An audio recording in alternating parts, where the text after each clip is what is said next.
Bon, aujourd'hui, je vais expliquer une métaphysique du lien. L'hypothèse magique.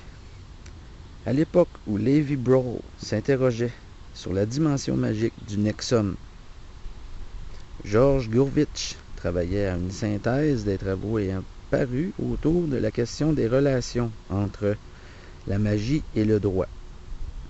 Travail qui donna lieu en 1939 à un article portant ce titre et publié dans ses essais de sociologie.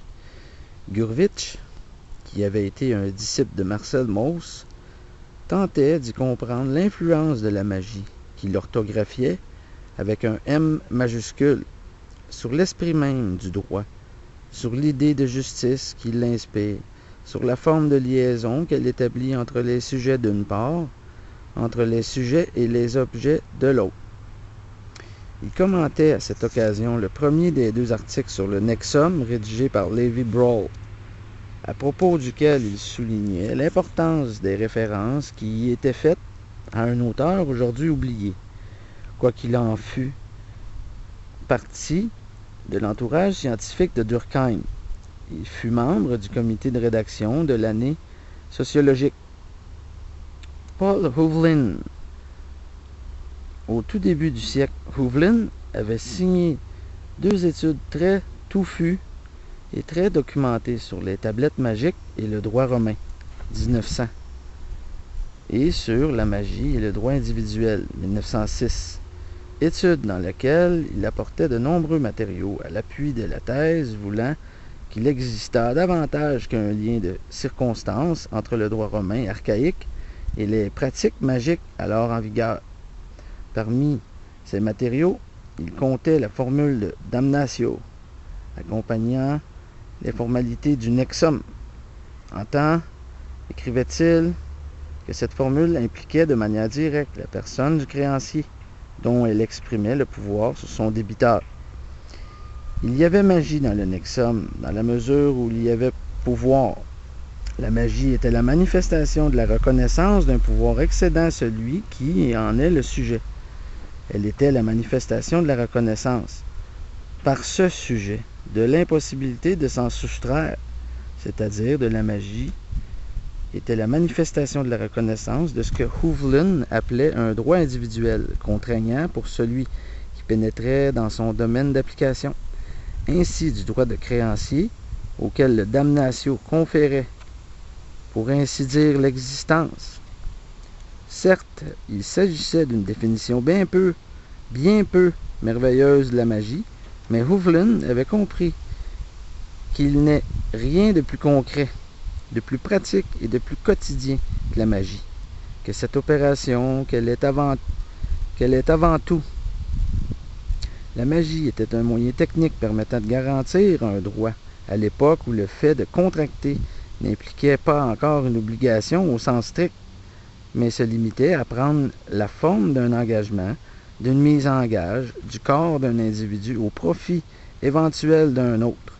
La magie était la condition requise pour l'instauration de liens de droit, tant que la dynamique de ce lien n'avait pas pris une forme réciproque. Comment le contrat fut inventé? De fait, l'invention de l'idée d'obligation, comme telle, impliquait que fussent remplies plusieurs conditions que l'institution archaïque du nexum ne connaissait pas, à commencer par le concept même de contrat susceptible de lui donner naissance. Le nexum, en tant que pacte, n'était pas encore un contrat, puisque le très ancien droit romain, s'il connaissait le verbe contracere, n'en avait pas extrait le mot contractus, c'est-à-dire qu'il n'avait pas extrait de catégorie abstraite de l'action concrète, d'accomplir telle ou telle formalité. Contrahere impliquait des gestes et des mots, l'action de contracter était indissociable des rituels par lesquels une nécessité pouvait être construite, là où le contractus désignait la forme même de cette nécessité, son mode d'existence. Il manquait au droit romain archaïque un concept traduisant l'existence, la présence, la réalité d'une nécessité, quelle qu'elle fût, dans la relation entre les parties à un pacte. La magie, pour sa part, du moins, telle que le décrivait Hovlin, ne constituant que le moyen de sa création dans le cas d'une convention unilatérale.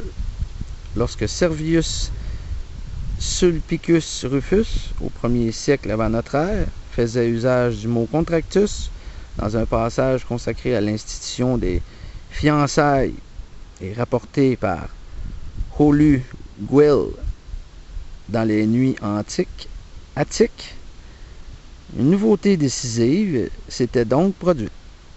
Cette nouveauté était encore élémentaire.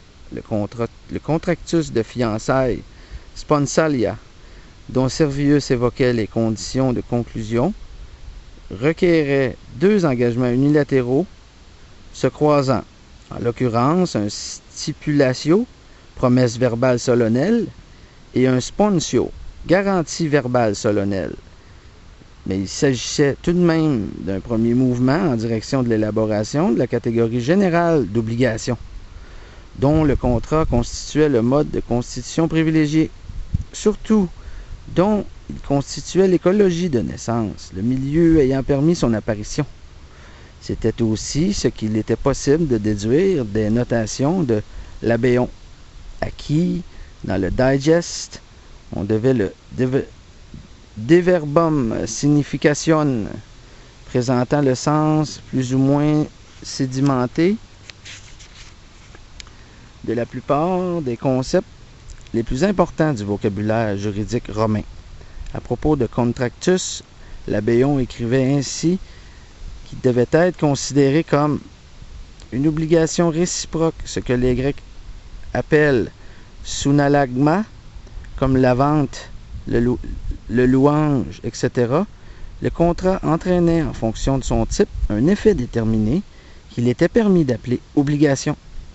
Effet qui n'était pas le simple résultat de 2 conventions unilatérales qui se croiseraient, mais un effet propre, singulier, nouveau, n'attestant plus seulement du droit individuel d'une partie.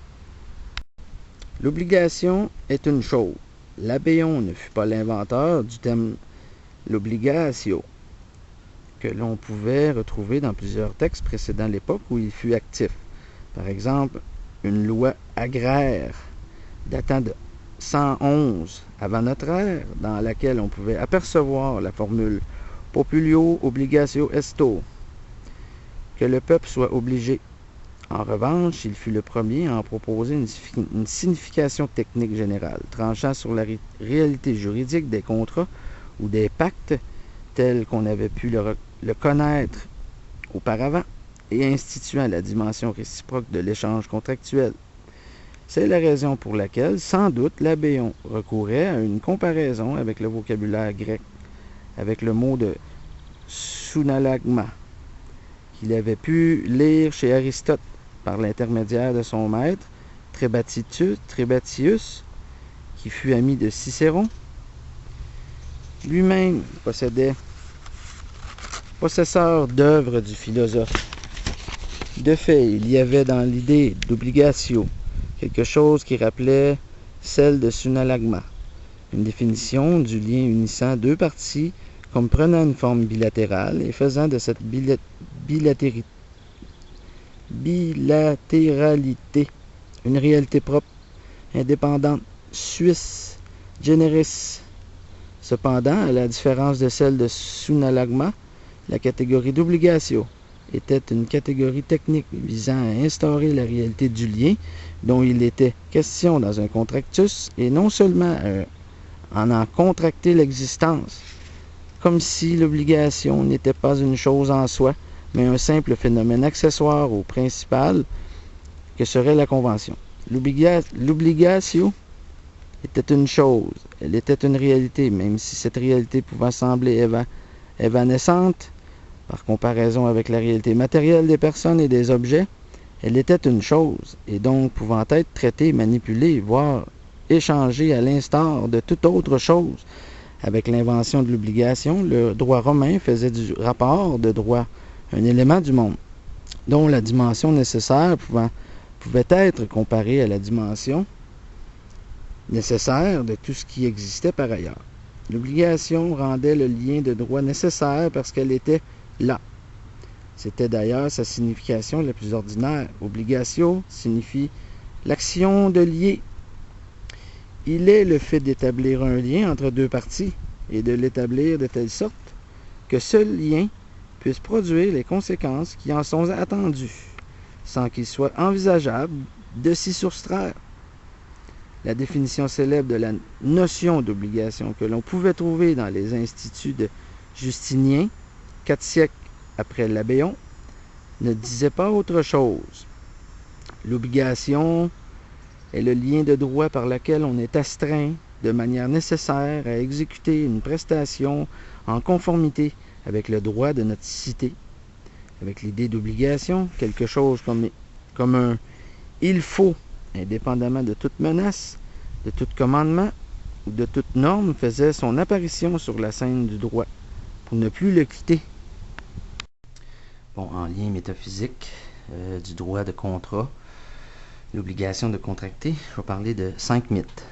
Le premier mythe, c'est le mythe de la fuite panique. Cette idée n'est pas confirmée par les faits. Il est plus vraisemblable que les gens préféreront rester sur place, quelle que soit la gravité de la menace qui pèse sur eux, plutôt que de partir, même si cela est conseillé. Et quand ils choisissent de fuir devant le danger, ils décident de le faire rationnellement, vraisemblablement par groupes familiaux. Mais même dans leur fuite, ils n'hésitent souvent pas à porter assistance à d'autres. Si l'on a constaté quelques exemples isolés de panique, il s'agit de cas rares et limités à des petits groupes de personnes qui généralement ne durent pas. Le mythe du sentiment d'impuissance. Il semble que le plus souvent, la réaction immédiate des survivants est de participer directement à des actions positives destinées à répondre aux besoins les plus urgents, à commencer par les opérations de recherche et de sauvetage. Il est rare que les gens restent passifs, ils agissent, normalement, de leur propre chef et cherchent le plus souvent à aider les autres. Le mythe du traumatisme paralysant. Dans une zone frappée par une catastrophe, on peut observer parmi les majorités de la population un état de tension plus ou moins fort, notamment des périodes de dépression et de découragement.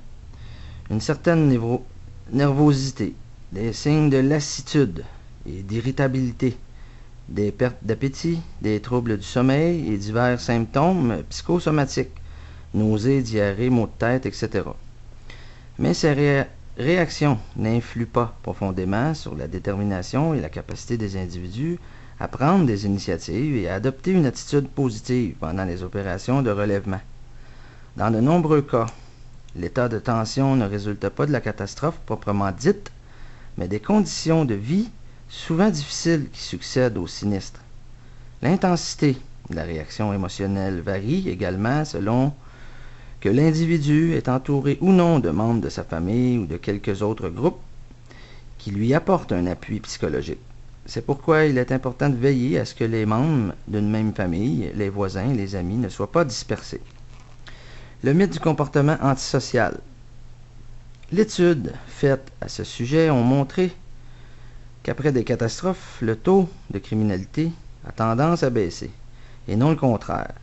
S'il est peu probable qu'un cyclone, une inondation ou un tremblement de terre puisse modifier la personnalité de ceux qui manifestent un penchant pour le vol, par exemple, l'expérience prouve que les gens qui ne sont pas enclins à commettre d'actes antisociaux en temps normal ne le seront pas plus après une catastrophe, même si les interdits sociaux les plus évidents semblent avoir disparu. Plutôt que de revêtir un caractère antisocial, les conduites que l'on observe le plus souvent sont inspirées par l'altruisme et le souci des autres. Le mythe de la désintégration de la société. Contrairement à l'opinion couramment répandue, et bien souvent à la surprise des équipes de sauveteurs, une collectivité frappée par un sinistre sortira plus sûrement de l'épreuve avec un moral stimulé par l'optimisme plutôt qu'accablé de désespoir.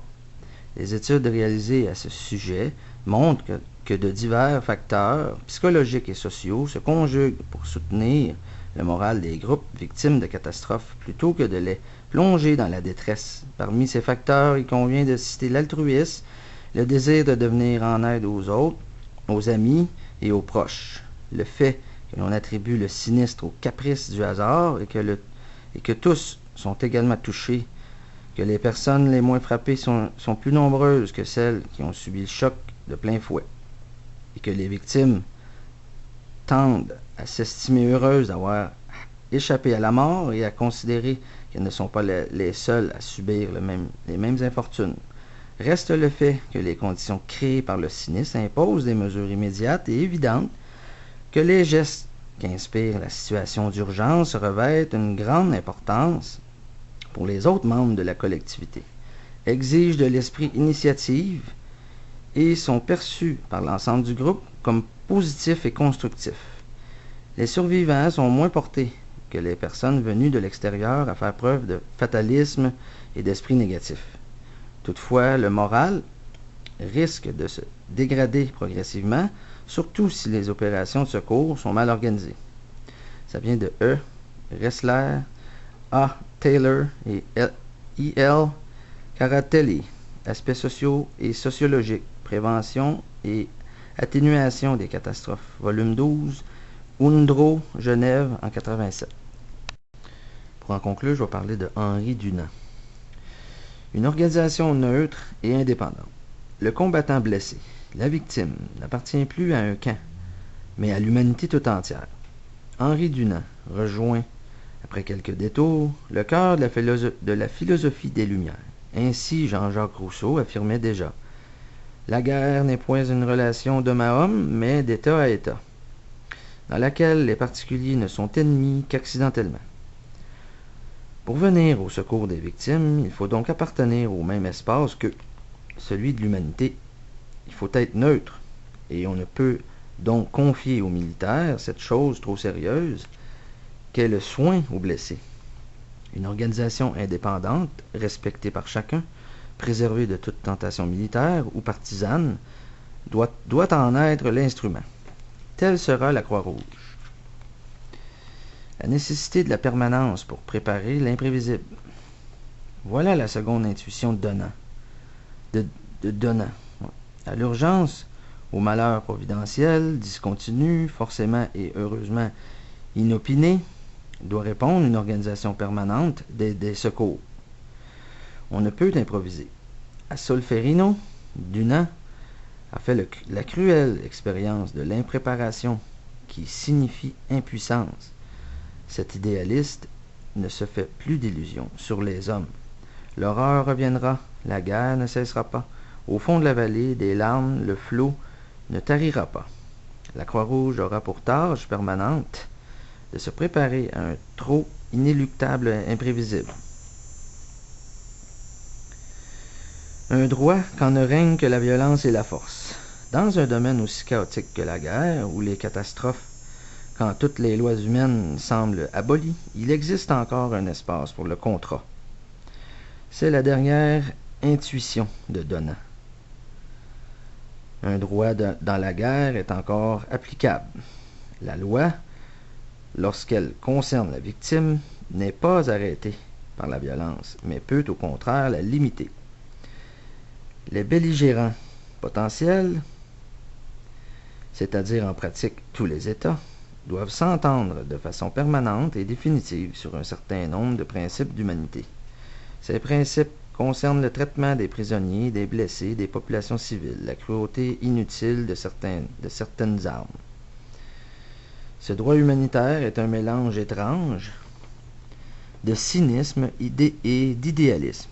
Au fond, il légitime la guerre et ne conteste ni sa nécessité, ni ses méthodes. Il cherche seulement à planter quelques piquets au milieu du champ de bataille pour y garantir un espace humanitaire, un espace pur de tout engagement où tombe la victime, soudain rendue par la grâce d'une balle ou d'un coup de sabre à sa simple et fraternelle condition d'homme. En 1864, signature de la Convention de Genève.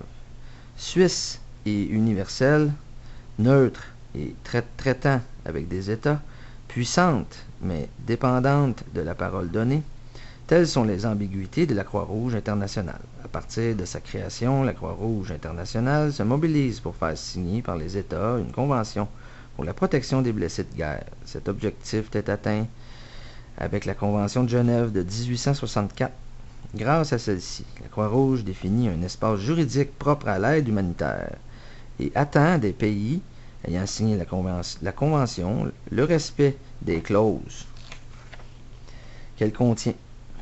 Toute la particularité du fonctionnement de la Croix-Rouge réside dans cette élaboration d'un droit de la guerre.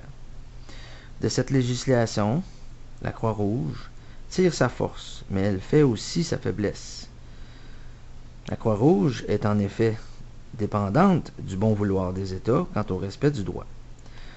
Comme elle le déclare elle-même, la Croix-Rouge internationale, forte essentiellement de son pouvoir moral, ne fonde son pouvoir que sur l'autorité qu'on a bien voulu lui reconnaître.